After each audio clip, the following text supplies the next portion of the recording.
Hey everybody, welcome to the Ronline Report. Guest today is someone I've known a very, very long time. This is IFBB Pro Kris Dim, joining us from Sacramento, California. How are you, Kris? I'm great, man. Thanks for having me on the show. Now, we're going to go way back in history now. I'm trying to think of, I believe the first time I saw you was, I want to say it was a natural show, like ABA Natural Universe in LA. It was one of Lou's Wick's, I remember it was Keiko's production. Yeah. I think it was like the Natural Universe, I think it was. So you did that, you won the teenage, you were 17 years old. Yeah. Like 150 pounds, or not even back then. Yeah, I think I was, maybe like 135, 140 pounds. And so I told Lou, I said, you got to see this kid, the shape on him, you know. You could see you were a smaller version of what you would eventually become. The genetics, everything was already in place. You just needed to fill out and everything. And I think, did he talk you into the teenage Cal that year too? Yeah. I won the Cal that year, the teenage Cal. Yeah. And then I think when I did remember the Teen Universe was I did the teenage division and I also did the open division too. Okay. Remember, I lost 2 points to John Hansen for the overall. That's right. Who became natural Mr. Olympia in that organization. Yeah, for that same time. But you did, and you started with the NPC that year too, though, because I think Lou, I did. Because I'll have to explain. Not everybody watching knows what we're talking about. So I worked in the 90s for a guy named Lou's Wick. He had a show on ESPN called American Muscle Magazine. Believe it or not, people, there was a bodybuilding show on ESPN for a very long time. And Lou was a great talent scout. He found so many of the guys you know now, like when they were so young, like guys like Levroni, Sean, Ronnie, all these people he found when they were very young, and he could spot potential long before most people. And he saw you. I don't know if I brought you to his attention first, and then, but that was the beginning, and then you started from there. But I think we should go even further back now, way back to the 70s, because your life is like a movie. It's great, Everybody thinks their life is so interesting, but your life actually was pretty interesting. You were born in what is now Kampuchea, was Cambodia at the time? Yeah, Cambodia, yep. And you were, people don't know anything. There was a movie called The Killing Fields that kind of showed a little bit, but I don't think most people understand what that country was like when you were born. What was the climate, the political climate? What was it like for the people there? And it was kind of like the communist regime. Anybody who's educated, they kill down to the babies. There's millions of people that were slaughtered. And I just happened to be in the mix. I was 5 years old. I remember around that same time. And I mean, a 5-year-old kid seeing like a little baby get smashed on trees because they came from an educated family, or, crossing pretty much the rice paddy, and you're seeing like dead people, and you're seeing all these dead bodies, and all these, bomb was taking place. And I remember, being able to we had to dig a hole because we had to go into the hole, because if you're on top, you're going to get shot or you're going to get killed. So that's what we did from the beginning. And I remember that clearly. Wow. Here's a 5-year-old kid could really remember all these things that are taking place. And I came down as a refugee from the killing field, so that's exactly what it is. Yeah, I mean, it's terrible that you do remember, because I don't remember much from when I was 5. But you have things like that. I guess you see them, you can't unsee them. So, yeah, that's for all you guys out there who think you had rough childhoods.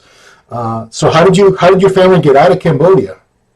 So we escaped in the middle of the night, and we crossed the swamp. And I mean, I got leech bite that still appear on me today from the scar that I had back then. Wow.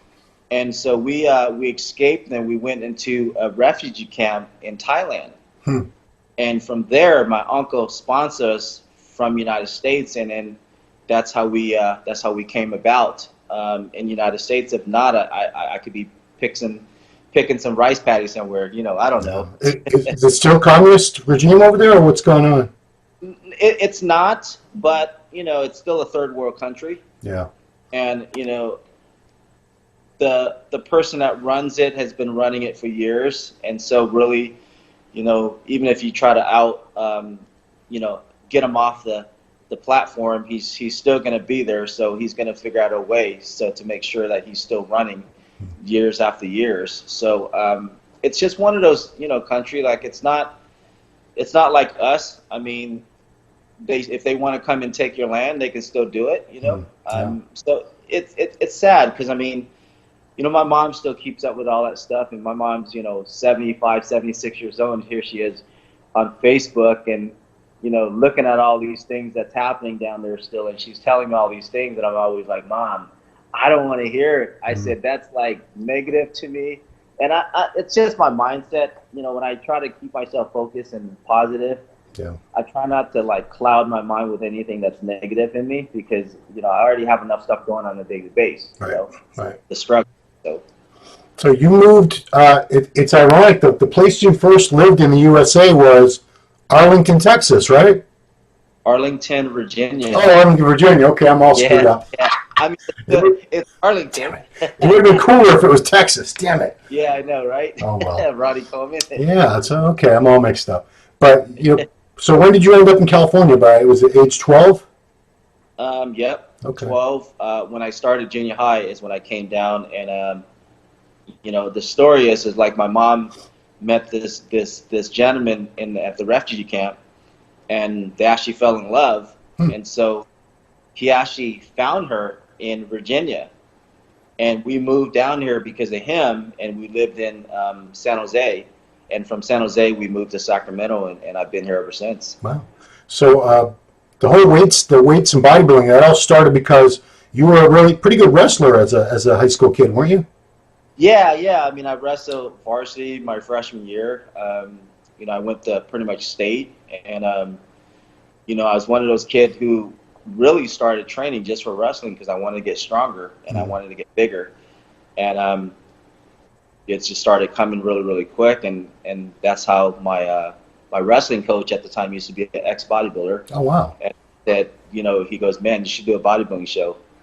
And, you know, when you're a kid that young, the first thing out of your mind was, you're like, man, I'm not putting on those risks. That's right. You know? That's right. Yeah. But, you know, and once I got on stage, and then the rest is history. It just went on from there. Yeah. I mean, at what point, because I remember, like I said, I could spot your potential very quickly when you were only 17. At what point did you realize you were different from most of the people up there on stage? Because back then, people don't understand. Teenage classes were packed back then. There was a lot of teenage bodybuilders. And most of them weren't that great. A few always stood out, and you were one of the ones. When did you know that this was something you should keep doing? You could be really good at this. You know, I think it's right after the cow, the open cow, when I was 21 years old. Okay. When I won the Cal in that year. Remember, I competed with Marvin Anthony, and I lost him for the overall. Yeah. And it just went from there. And you know what? I kind of still looked at it as a hobby and a sport, believe it or not. Even back then, even though I wanted to be a pro, it was like, you know what? I want to just put on 10 more pounds. I want to put on, you know, another 10 pounds. And you know, and I think that's a lot of thing with a lot of people. They don't understand, like, you know, the younger generations today, they want to come in and pack on as much mass as quick as they can. Where us back in the day, it was like, okay, let's just put on 5 to 10 pounds a year. You know? Right. And if you're doing that, you did your job. And that's why the quality of muscle back then versus now, it's a little bit different, you know.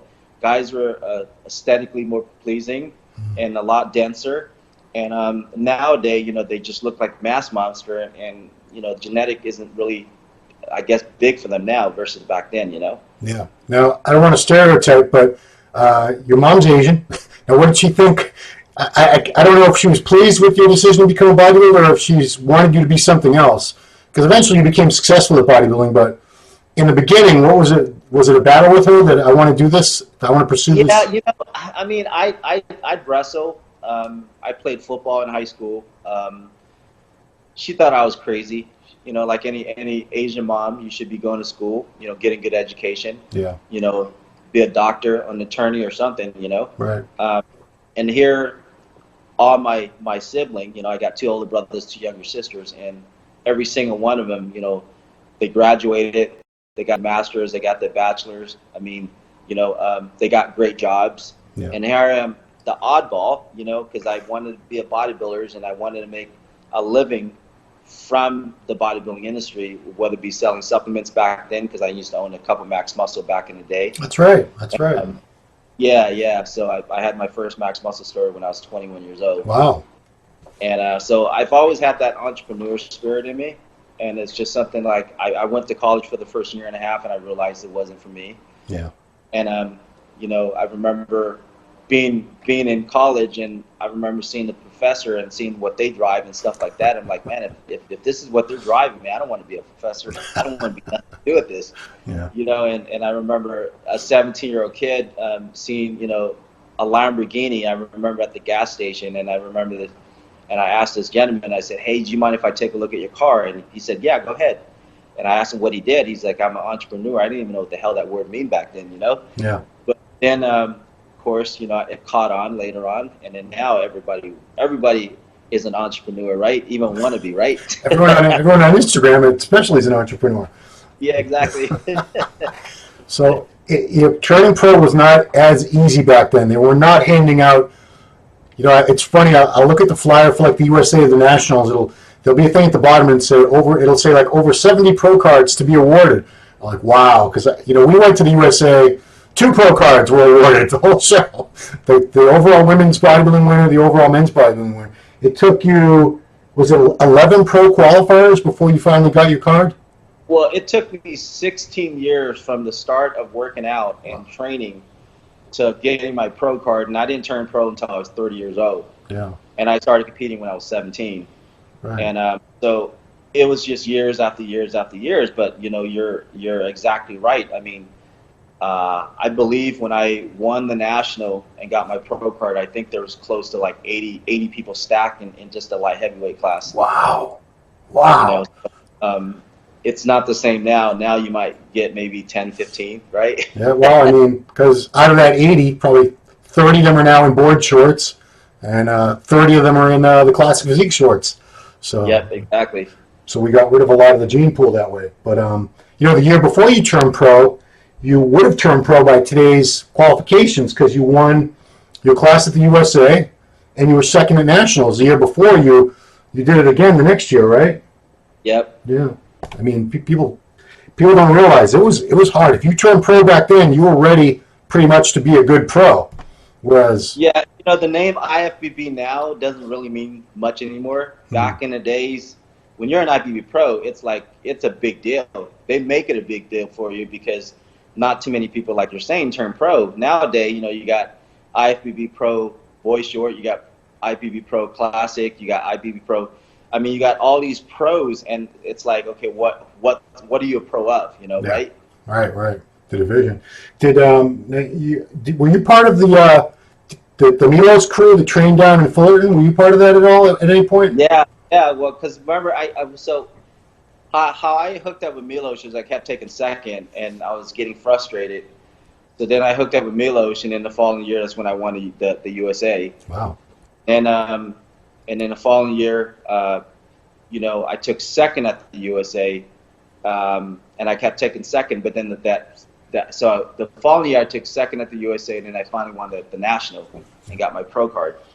But yeah, so Milos is when I started training with him is when, you know, things just kind of changed up, you know. Yeah. So were you down there because I remember popping in every once in a great while, and there was quite a crew of guys training. I think I remember like Dennis James there at one point. Yeah, Dennis James, Dennis Wolf, you know, was training back then. Yeah. NASA was training back then. Sean Ray was in and out there also. You know, and I remember seeing who, you know, our 212, you know, 8-time miss, 7 to 8 times like Lewis. Yeah. I remember a little kid coming from British training, and I'm like, man, this kid's got some huge legs back then. And I remember, you know, and it's just funny to see how, you know, how he evolved to what he is today, you know. Yeah. Now, was Milos ever your coach? Did you have a coach? Yeah, Milos was my coach. Okay. So he did my nutrition, he did my training, he did pretty much everything. And I'm back with him again, and I told myself I'll never do a wheelchair competition, and I think this year I got inspired by the wheelchair Olympia. I was going to ask about that because I'm thinking, I see your pictures all the time. And, this is nothing against Harold or any of the other wheelchair pros, but I mean, you're phenomenal. You were beating guys like Marcus Rule back in the day, You competed with the likes of, just to give people an idea what the competition was like in the brief span of years you were competing as a pro.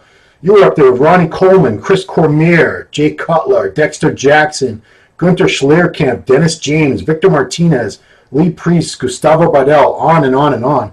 It was quite a group that was still around in that era of the early to mid 2000s. But yeah, we'll jump ahead to that. But you got inspired. Were you at the Olympia? Did you watch the competition? Yeah, I went down there, and I haven't watched competition in a couple of years, and I went down there and saw the prejudging for the open show, and then I went and kind of had out trophies in the wheelchair division, and I made an announcement that I'm back. Oh wow! So I'm gonna do the Arnold. Oh, excellent. Yeah, so I've been training for that, and then hopefully win it there, and then come back and win the wheelchair Olympia. And I don't plan on competing forever. I just want to come back and show people, like, look, even though the trials and tribulations that you go through, sometimes life happens for us, not to us, and you just have to basically keep pushing through.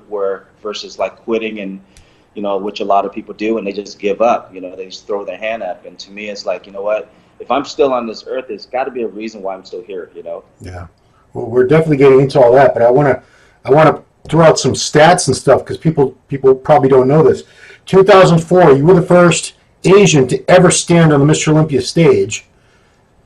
Pretty great accomplishment. You were actually in the Mr. Olympia 3 times, not the 212 or the 202, the actual Mr. Olympia. You competed in that 3 times, and you only competed in it's now 212, but it's 202. Did you only do one show as a lightweight? One. I made a comeback, and in 2009. So I remember when I made a comeback, because remember I just had my aorta dissection back then, and I was recovering from that, and then that was 2007, and then I remember coming back, and people was like, why is he doing this to himself again? I remember doing the Europa Pro in the 202 at that year. Yeah. And then I took top 3, and then I remember interviewing, with a couple guys, and even Flex Wheeler, and he's like, man, he goes, everybody was like, what's Kris coming back for? And then when you got on that stage, it was like, wow, Dim looks good. Yeah. And that was a comeback because I wanted to prove to people that I can do it again, and it has to do anything else besides, I wasn't ready to end my career that way.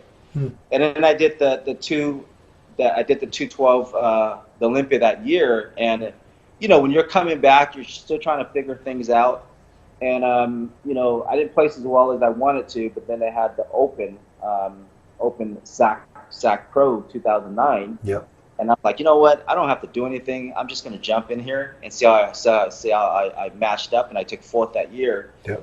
And I beat out a lot of big names still, and I remember that year. Mark Dugdale, he beat me at the 202 Olympia, and then he came and did the SAC Pro. He just wanted to do it, and I don't think he placed anywhere close to, I think 6th, 7th, or 8th, somewhere around there somewhere. So and then Mark that year, I think he took 3rd at the 202. And so coming back from that, was a big accomplishment, just to be able to come back and prove to myself, and I just came and diced. And then I remember Bob Chicarelli goes, hey, if you can come in this type of condition again, you'll be 1 or 2 at the 202 next year Olympia. And then, but after the 2009 is when I said, you know what, I came back and did what I wanted to do.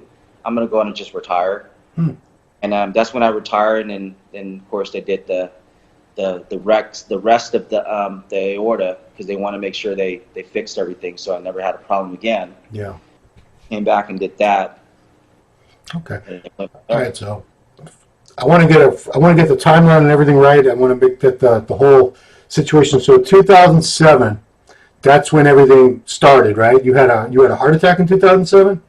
I had an aorta dissection, which is the main artery that's connected to the heart. It burst. Wow.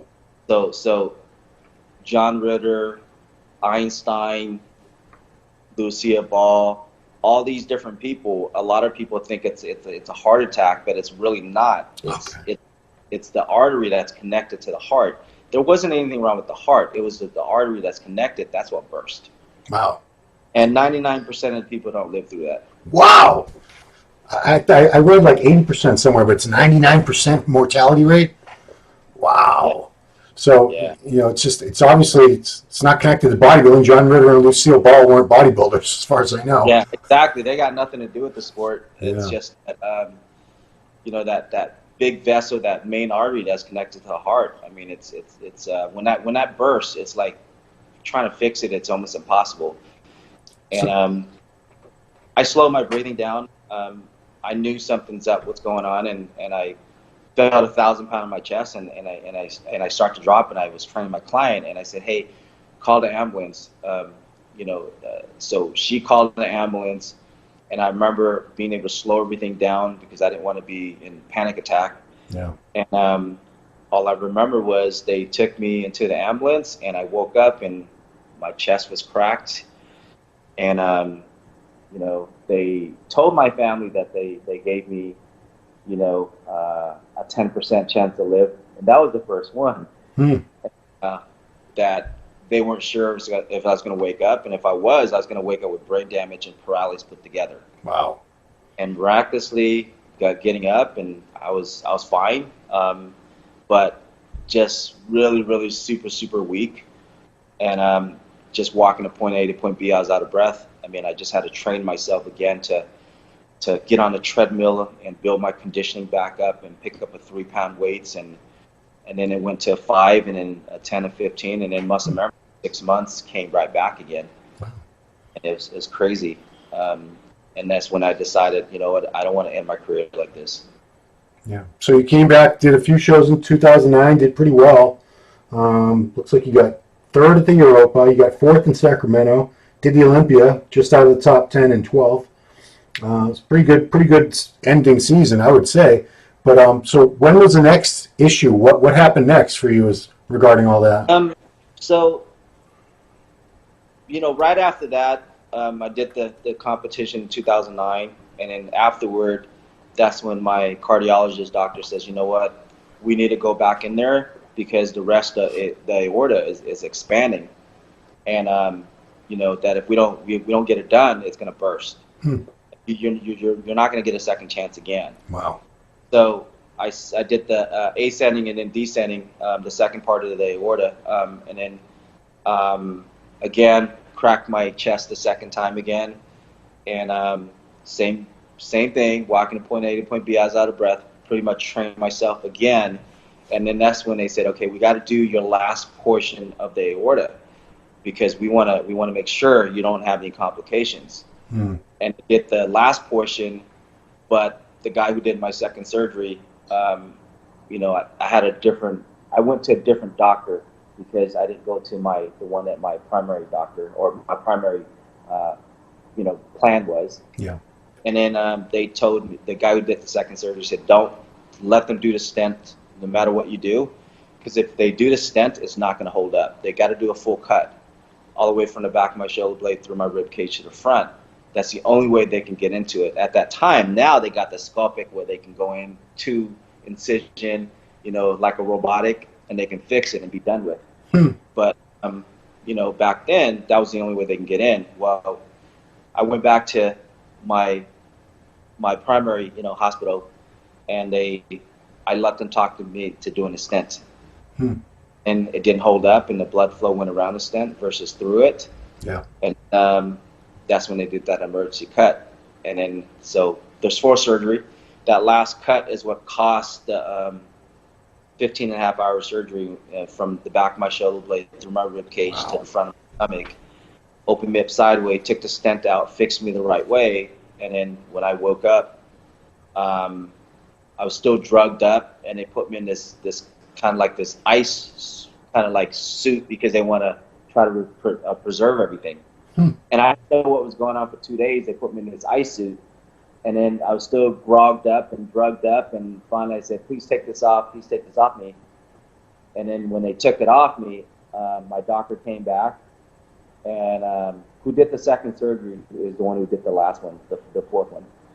But he came in and, we got to know each other pretty well. And he was almost in tears. And he said, I don't know what I did. I did everything the way I'm supposed to. But you have a suffocation to the spine. There's a chance you'll never be able to walk again. Wow. And that's when I tried to feel my legs, and I couldn't feel anything, couldn't move my toes. And it still was like a dream still, because I was still drugged up. Yeah. And when reality sinked in, I told him, I said, doctor, I said, you saved my life. I said, if the leg's the only thing I have to deal with, then I'm going to walk again. I said, I feel 100%. I'll get through it like I get through anything else that I've ever done. Yeah. So it might be a little bit tough, but you know what? And I haven't given up till today. I mean, it's been 6 years, and I'm getting more movements, and I have more feelings. And people always say, well, if it doesn't come back within the first 6 weeks, 6 months, it's probably never going to come back again. Yeah. And I said that's BS, because I'm doing everything I can. I went and got stem cells done and came back and started getting more feelings from the stem cells, and then everything else. So I haven't quit, and I still haven't had one dream, swear my mom, to this day, of me being in a wheelchair. All my dreams are walking. Wow. It's bizarre. Because I've seen the progress, and you definitely, you can explain it better than I can, but you went from, it seems like, not being able to do anything at all with your legs, where you can walk like on with the rails. You're walking with some support from the upper body right now. Yep. And so if I lock my legs out, and if I use a walker, I can walk with it. No problem there. I got enough hip actions to where I can actually do everything. But it's a stepping stone. I mean, the way I kind of look at it is this: it took me 16 years to turn pro. Hell, man, it's only been 6 years. I'm not going to give up now. Yeah. Have you been working with other people in the rehab to try and make this happen, or have you been, doing all your own research and figuring it all out on your own? I've been doing rehab. I went to a place down in Newport Beach when I first started, and I used to drive myself with hand control from Sacramento all the way to Newport Beach. Wow. Yeah. What's that, like? So that's like 8-hour drive? That's how bad I want it. And so I would drive myself there the first day, and I would train for 3 hours that day. And the next day I would train for 8 hours. The next day I would train for 3 hours, and then drive back to Sacramento. Wow. Yeah, crazy. That's a long drive. So, but I did that, and then there was a place that opened up in Natomas, which is by Sacramento. So I started going to these guys. So I went from what's the name of the other one? Progressive Strength Recovery down in Newport Beach to SciFit down here in by Sacramento area, and they're as good. And I was going there, and I was doing really, really well until I had a freaking pressure sore. And I remember they're always talking about, hey, be careful not to get a pressure sore. You got to do pressure release every half an hour to an hour. Get off your chair, because you don't have the same blood flow as when you're walking. Yeah. And I'm like, oh, and then what happened was I just got overworked and didn't pay attention to it, and then I got a pressure sore and I got infected. And it's been a long going battle. It's almost closed up now, but still dealing with that. So I haven't been able to get back into my rehab with these guys. So I've been doing like the crawling on my own, or I've been walking, with the walker on my own, or I can do leg press, but it's like a half a leg press. That's what most people do anyway. So yeah. So that. But it's just one of those deal, like, you just don't quit. You don't quit on your dreams. Yeah. I talked, like, I interviewed Harold Kelly recently, and what an incredibly positive guy. What have been the keys for you staying positive through all this? Because a lot of people wouldn't. They wouldn't be positive. Yeah, Harold's a good guy, man. He's good people, Yeah. I met him at the Olympia, and then he's like, man, he goes, since you're doing the Arnold too, he goes, man, you making me step up my game. That's right. I was like, oh shit, I got to compete against Kris Dim now? Damn it. Which is good. It's good for everybody, Yeah. But yeah, how have you kept a really positive frame of mind through all this? What's been your support? Honestly, YouTube, motivational stuff, putting stuff in my ear. You know, I'm still a human being, so you know what? I still break down once a month, sometimes twice a month. Like, hell, why am I not walking again? You know, Jet. You know, I always use Jet in there, and what's going on? You know, and I'll break down, but you know, I always have this attitude that's, you know, and I always tell people the exact same thing. There's nothing wrong with having a bad moment. Just don't allow yourself to have bad days. Bad days turn into bad week, bad months, bad year, and you're freaking done. You know, and it's so much harder to come out from that versus just having a bad moment and just getting over it. Now, I'm jumping around a lot here, but you know, I'm looking at your contest record, and you got to do a couple of those European Grand Prix tours, you know, which don't really exist anymore. These guys now don't have the same schedule and opportunity. What are some of your best memories from those tours? Because they seem like they were pretty crazy. Yeah, they are, because you're talking about Friday was Russia, Saturday was Amsterdam, and then Sunday was British. Wow. So you're competing in 3 different days in 3 different countries. Yeah, I mean, yeah, they need to be bringing those things back, because those are fun, but they'll work because you're competing, and then you're flying out the next morning at 5-6 a.m. in the morning. Then you get to the new place, and then you got to basically, you know, get ready for that, and then the next morning again, you fly out again, and then you got to get to your new place and prepare for that again. So it's work, but it's fun. You know, I wish they would have those again, but you know, today's age, they have so many different divisions and so many different things going on that I think it's just too much.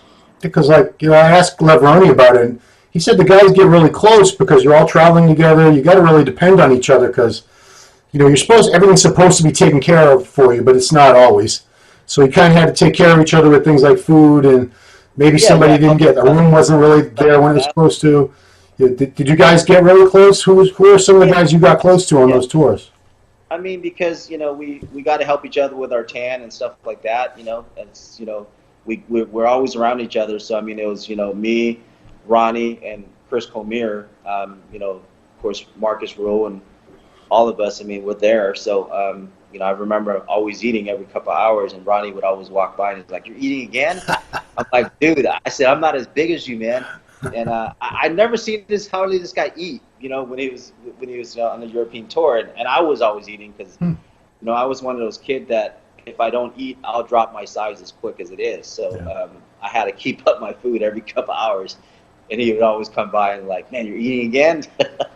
Yeah, you know, well, you know, obviously you see what Ronnie's been going through. I mean, have you been in touch with him at all throughout this whole thing? I haven't you know, reached out to Ronnie, but he's going through pretty much, you know, with the hip and everything else that's going on with his back, that he's in a wheelchair. Yeah. And you know, he's like, you know, I'm gonna give him my best shot to come out of it, and you know, Ronnie's a champion. I know he will. You know, I mean, when you're a champion, it's like it's gonna hit you, and you're gonna realize, you know what, I don't want to be in this effing wheelchair anymore. I want to get out of here. So you're gonna do everything and anything you can to get yourself out of that situation. And I know Ronnie will. You know, he's a champion. That's what he does.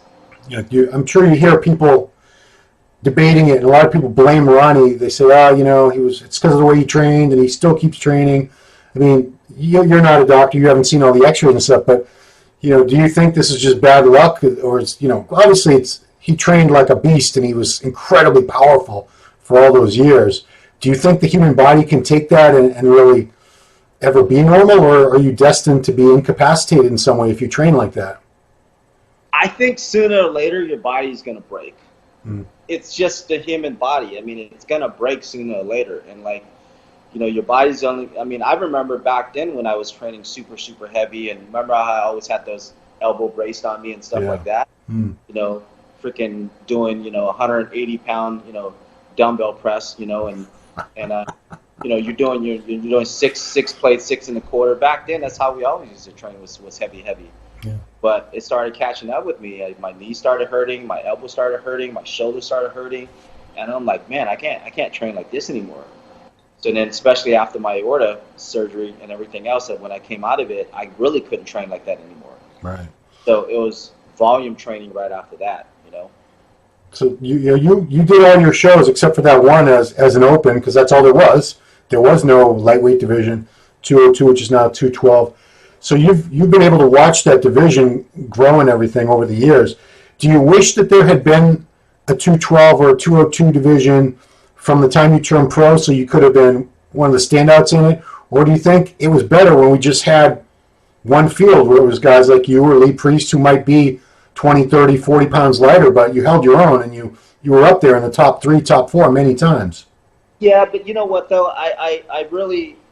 I'm glad the other division came out with the 212 now and everything else. The reason why is because a good big guy is always going to be a good little guy.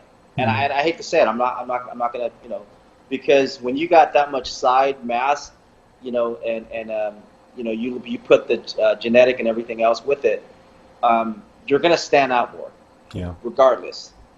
And so I'm kind of glad that they do have the 2 divisions now. But what I like to see is just for fun, you know, have the 2 overall, you know, stand with each other and basically go from there, just like back to Franco and Arnold, right? Yeah. So to me, I think they should bring those back, because that's just going to get the crowd even more, you know, and again, going to get more people fired up.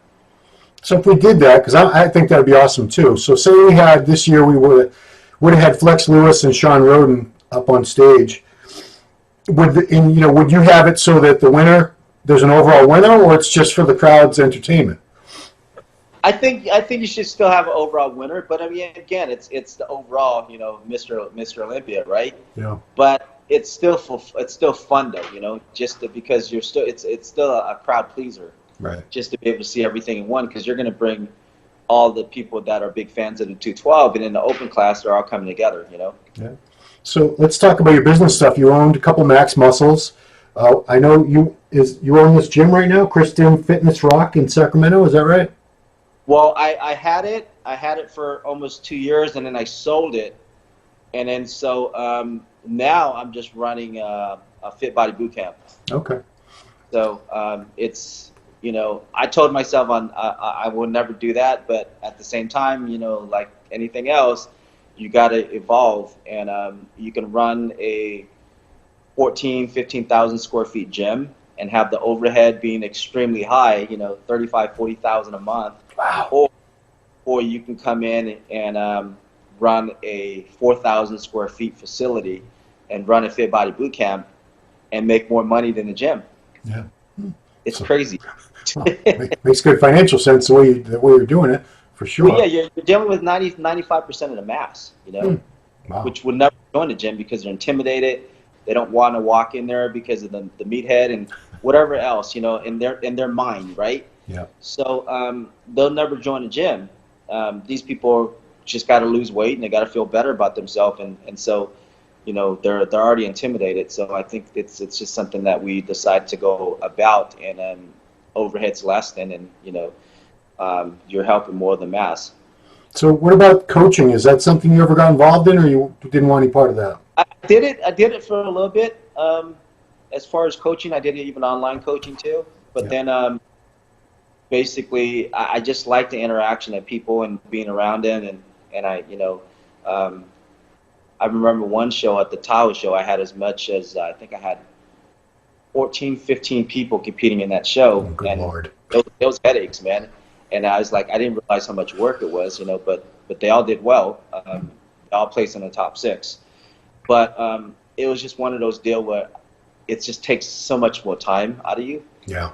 So that's why a lot of guys go to online, you know, personal training and stuff like that. But you know, one thing at a time. Like I wanna get myself trained again and get ready for the Arnold and do the wheelchair Olympia and run the Fit Body Boot Camp. You know, with my girlfriend that we're, you know, Joe Johnson, who's really, she's done like 80% of the work, to be honest with you. I go in there and I make sure everything's done right, but then other than that, that's it. And then of course I just hooked up with Martin Ford with Ignite Nutrition. So he's been really cool. And That's a shirt. I'm looking at it. Yeah, you know, I might go back to doing more online training, you know, on the side. Just, you know, I'm not going to take on a lot of people. I might take on maybe like a handful, Right. just because I enjoy it. But other than that, I mean, that's it for now. Right on. So let's give people all your social media. So where can people follow you? Instagram is? Yeah. Instagram is IFBB Pro Kris Dim, you know, Yeah.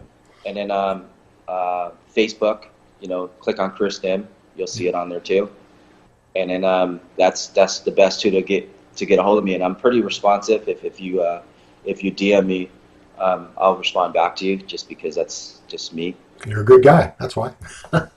Well, I don't know how I missed the fact that you announced your comeback. What the hell was I doing? I was probably in the bathroom or something. Jeez, I miss a lot of stuff, man. A lot of stuff gets by me. But that's awesome. I'm very happy to hear that, because I'm always at the Arnold. We always cover the Arnold. Great show. Jim Lorimer and Bob Lorimer and the whole team there, they put on a first-class event. I know you're going to have a good time. And no predictions. We love Harold. We love you. So the best man's going to win. But I'm glad to see it. I'm glad there's going to be a real battle, because Harold's kind of he's won, like, I think 90% of all pro wheelchair competitions that have ever been held. Yeah, he's won every single show. Yeah, pretty much.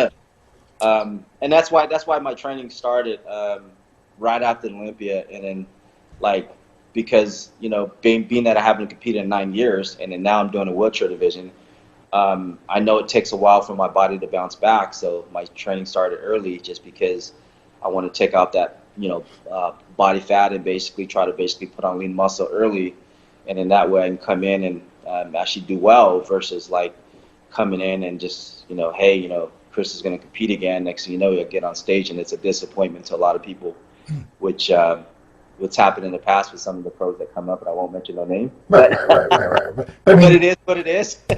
I mean, you've never stopped training. I've like I said, I followed you this whole time, and you haven't really lost a whole lot. Obviously, you were going to be bigger when you were competing and stuff, but you never stopped training. These past 6 years, have you really figured out how to do everything in a chair? You know, it's a lot harder. I can honestly tell you. Like, I that's why I have a whole new respect for these guys that's in the wheelchair division. Yeah.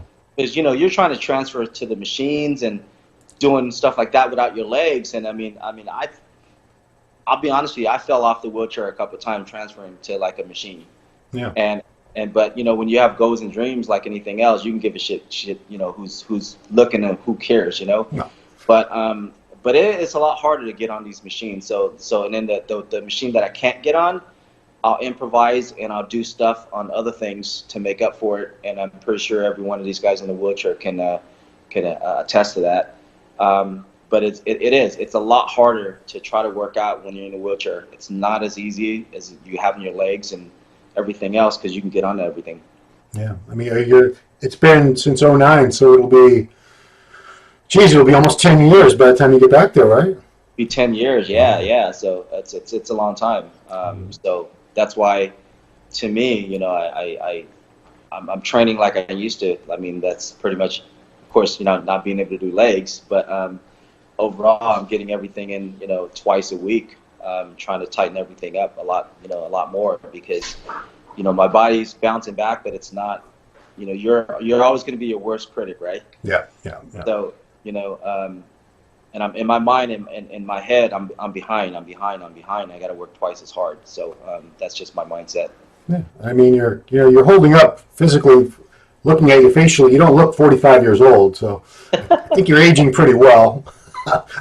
Let's hope. I mean, everything's good. Shoulders, elbows, everything feels good. Yeah, everything's fine. Okay, cool. Then I fully expect a crazy version of Kris Dim at the pro wheelchair division at the Arnold Classic. That's going to be awesome. Yeah. I do my best. Yeah, cool. Well, I'm really looking forward to seeing you on stage again, because I don't know if I think I only got to see you as a pro maybe once, twice at the most. Yeah. Didn't get to see you too many times, because I missed a lot of shows in that brief era that you were competing. So this will be a treat for me and a lot of other people, and, you know, inspirational story to so many. You must get all kinds of messages constantly from people, you know, that you've inspired. I do, and honestly, my life took obviously a different turn now, and so you know, it's a different type of motivation than what it used to be when I was competing, you know, back in the era. But I'm okay with that because, you know, I have, you know, if I can inspire one person, then I feel like I did my job, and that's what it's about for me. It's just taking one person at a time, you know. Yeah, well, you're definitely inspiring more than one person. So I'll be following your journey, and you know, we'll definitely talk again. If I don't see you before, then we're definitely gonna catch up to you at the Arnold for sure. I'm kind of glad that I didn't find out today because I like nice surprises. So that was a cool surprise. I'm happy to hear it. I get to see Kris Dim compete again. That's awesome. Thank you so much for your time, Kris. Wishing you the very best. Everybody follow his journey. It's inspirational. It's motivating to see someone pushing that hard through obstacles. You know, puts everything in perspective. You know. Yeah. Well, thanks, Muscle Development. Thanks yourself, Ron. And again, you, like I said, we've gone back since I was a teenager. So, you know, shoot, you know, it's crazy to see the journey and what it is and see where you're at right now too. You're still involved in everything and still doing it. They can't get rid of me, Kris. They tried. They can't get rid of me. No, yeah, cool. Yeah.